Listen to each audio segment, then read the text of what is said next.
O Senhor esteja convosco. Proclamação do Evangelho de nosso Senhor Jesus Cristo, segundo São João. Naquele tempo, disse Jesus a Nicodemos: Ninguém subiu ao céu, a não ser aquele que desceu do céu, o Filho do Homem. Do mesmo modo que Moisés levantou a serpente no deserto, assim é necessário que o Filho do Homem seja levantado, para que todos os que nele crerem tenham a vida eterna.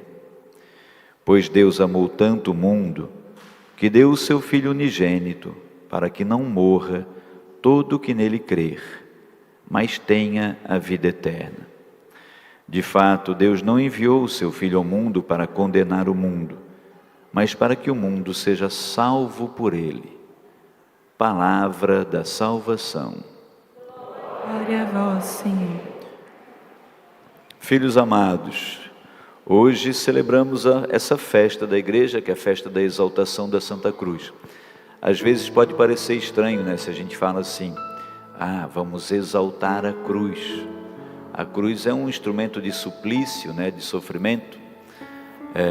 Em Roma, os romanos aplicavam esse sacrifício aos condenados, e era um sacrifício tão terrível que ele não era aplicado ao cidadão romano. O cidadão romano não era posto na cruz, né? Eles entendiam que o sofrimento era tão grande que o cidadão deles, né, eles crucificavam povos de outras nações.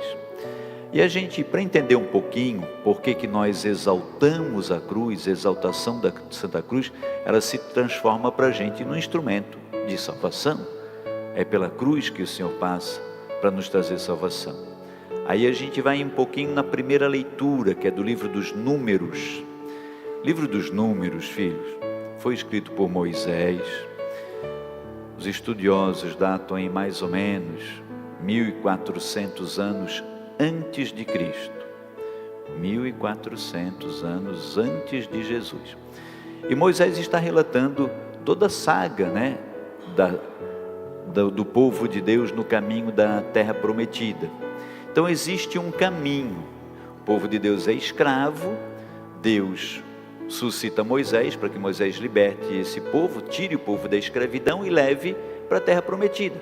Nós celebramos aqui, terminamos ontem, o cerco de Jericó, quando o povo de Deus está entrando na terra prometida. Quem participou de algum momento do cerco de Jericó? Levanta a mãozinha para ver. Olha que bênção, bendito seja. Corajosos vocês, né? Já estão aqui hoje de novo firmes.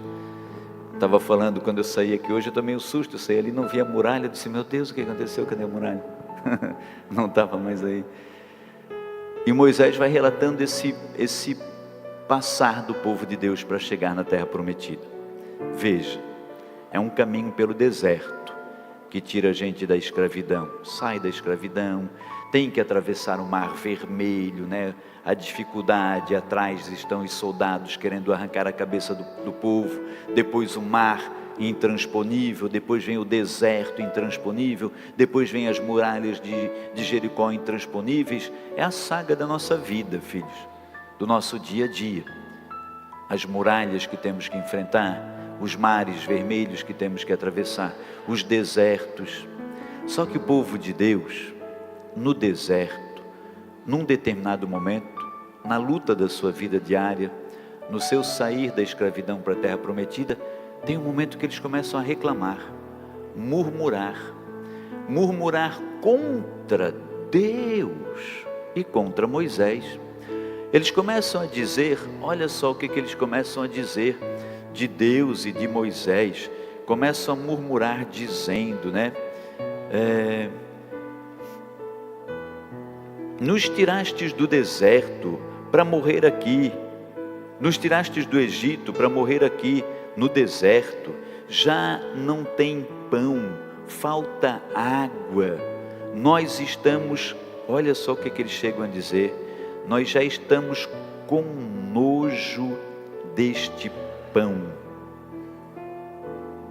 Qual era o pão que Deus dava para eles no deserto? O maná do deserto. eles chegam a dizer que eles já estão com nojo da comidinha que Deus dá para eles.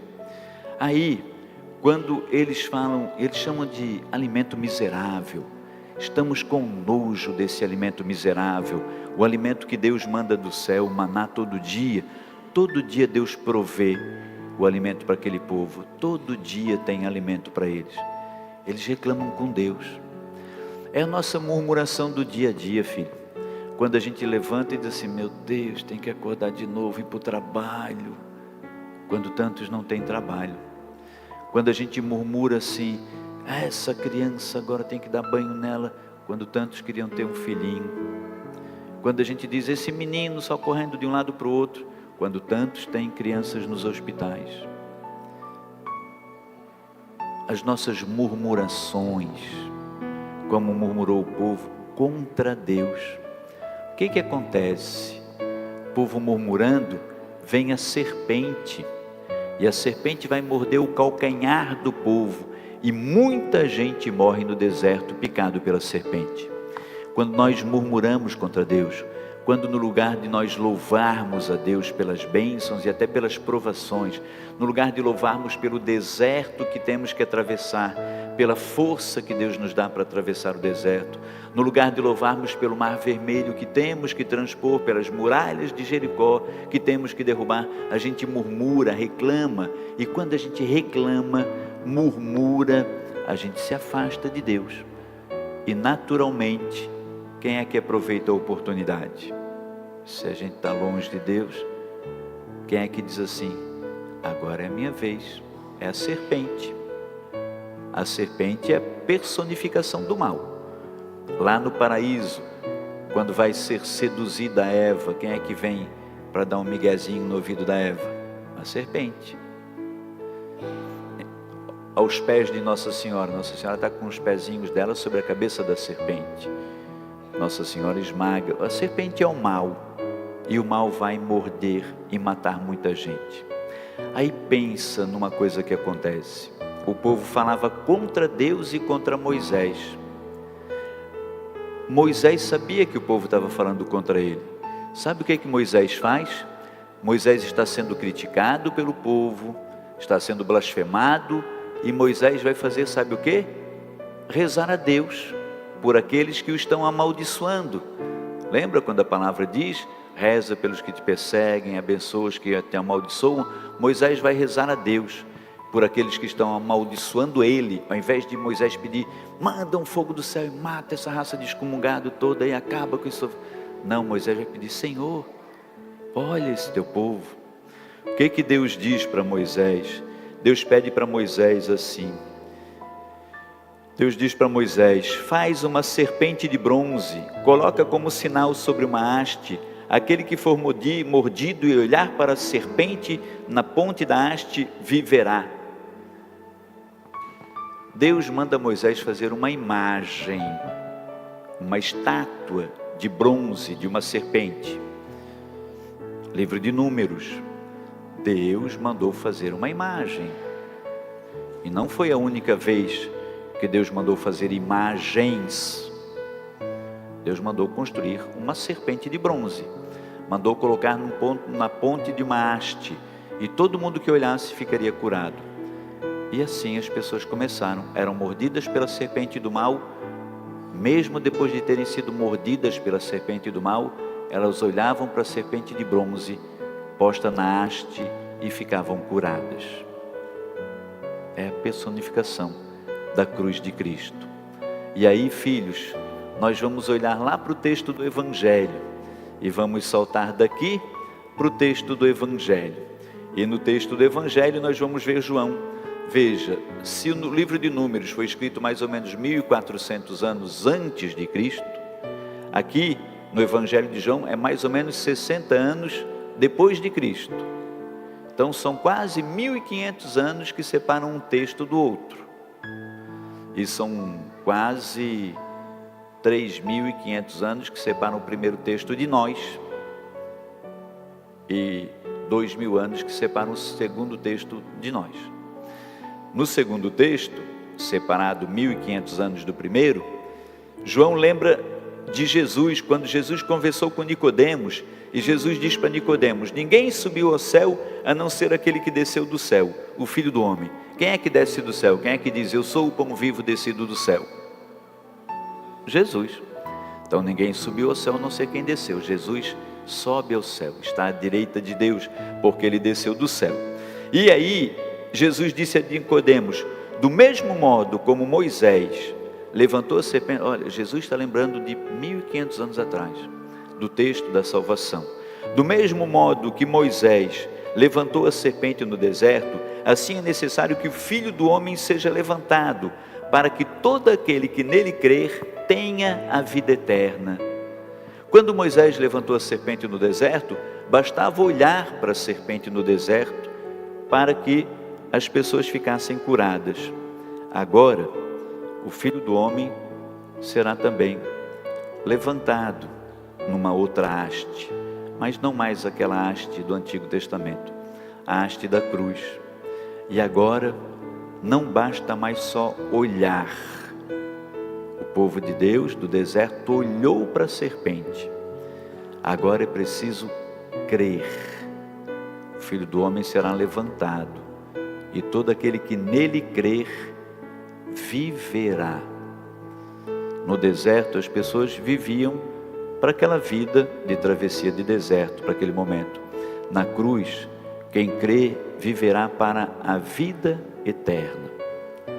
Exaltamos a Santa Cruz porque ela traz para a gente salvação. No deserto as pessoas estavam no pecado da murmuração, murmurando contra Deus, reclamando contra Deus. Aqui na cruz nós estamos no pecado da origem, no nosso pecado original e no nosso pecado do dia a dia, nos pecados contra a lei de Deus. Por isso é preciso olhar.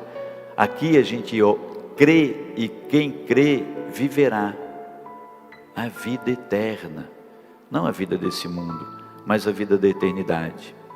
Nós vamos lembrar, filhos queridos, que no momento da criação, quando Deus cria homem e mulher, coloca homem e mulher para viver no paraíso, Ele coloca no meio do jardim uma árvore, e aquela árvore é a árvore da vida. O que Deus pede?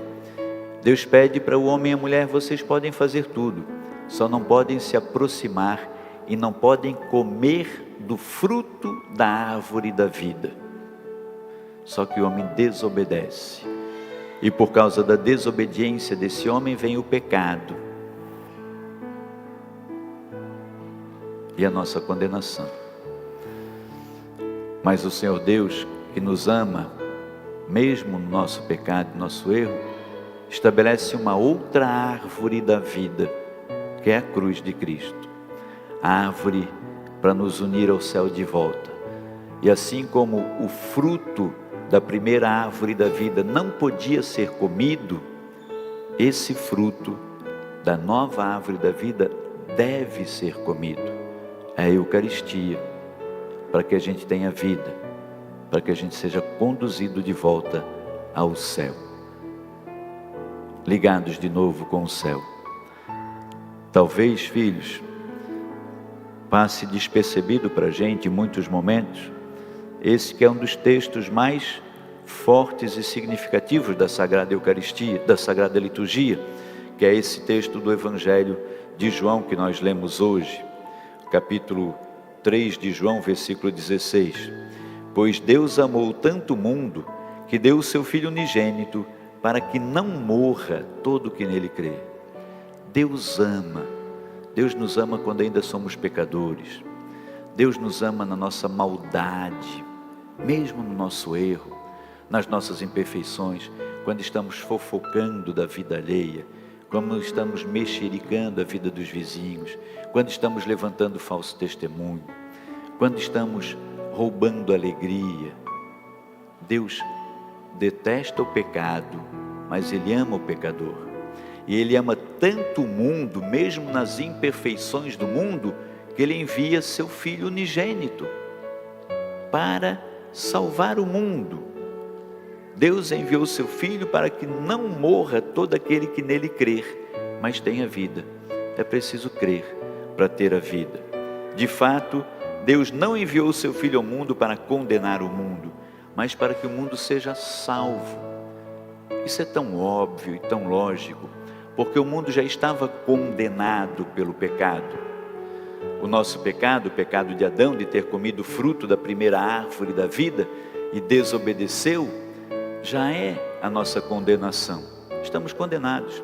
Então Jesus vem ao mundo não para condenar, Jesus vem para salvar.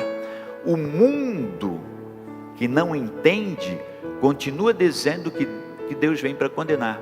O mundo continua dizendo que Deus vem para proibir. O mundo continua dizendo que Deus vem para castigar. O mundo continua dizendo que Deus é da mesma forma que na primeira árvore da vida. A serpente também dizia: Deus disse para você não comer nada, quando Deus havia dito para não comer simplesmente daquela única árvore. Hoje o mundo continua dizendo: Deus vem para condenar, Deus vem para dizer que você não pode fazer isso, Deus vem para proibir você daquilo. Não, Deus não vem para condenar, o mundo já estava condenado. Deus vem para oferecer uma possibilidade de salvação para os que crerem. Quem crer será salvo. Não é para condenar, é para crer e ser salvo. Porém, crer no Senhor implica um compromisso, implica assumir o compromisso de atravessar o deserto, implica o compromisso de não murmurar contra Deus, implica o compromisso de fazer tudo o que quisermos fazer, menos aquilo que é errado. Menos aquilo que é errado. Comermos de todos os frutos do jardim, menos da árvore da desobediência.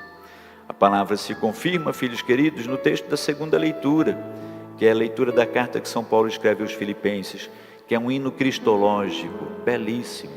Os hinos cristológicos são orações fabulosas.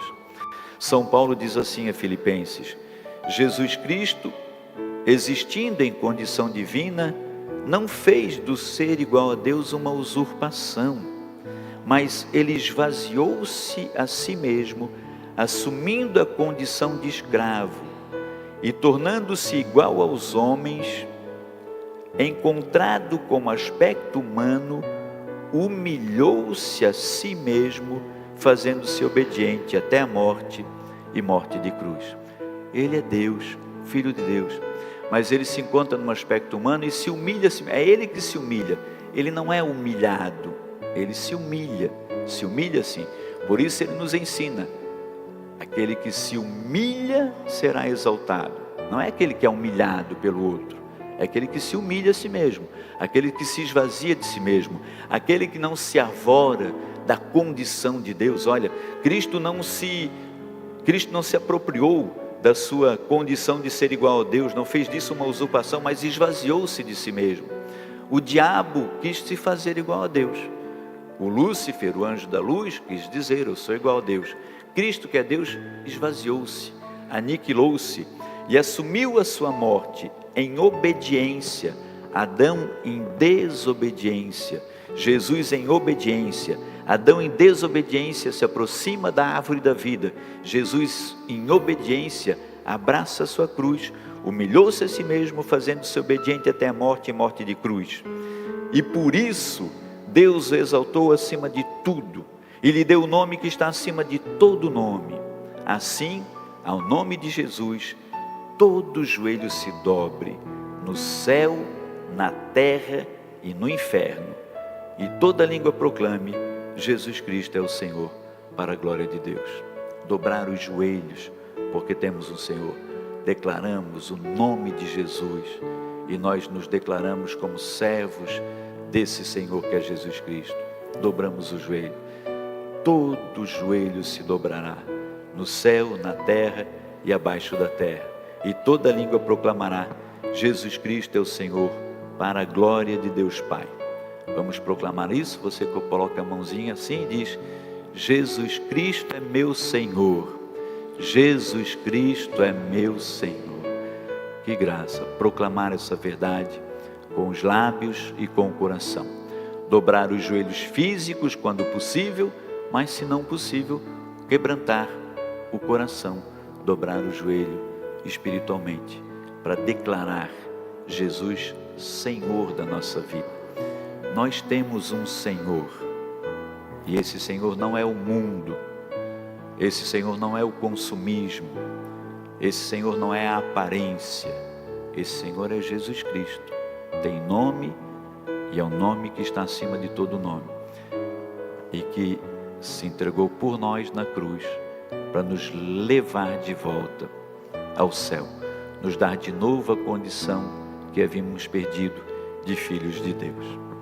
Entendamos essa nova árvore da vida e olhemos para a cruz crendo. Todo aquele que nele crer não morre, mas vive para a vida eterna. Pela morte dessa vida, a Páscoa dessa vida, todos vamos passar, mas fica nessa vida, fica nesse mundo um corpo que é corruptível. Agora, dentro desse corpo há uma alma, um espírito que é eterno, que vem de Deus e que Deus quer de volta com ele. Todo que nele crer não morrerá. Que a palavra de Deus nos ajude a ganhar a vida eterna. Amém.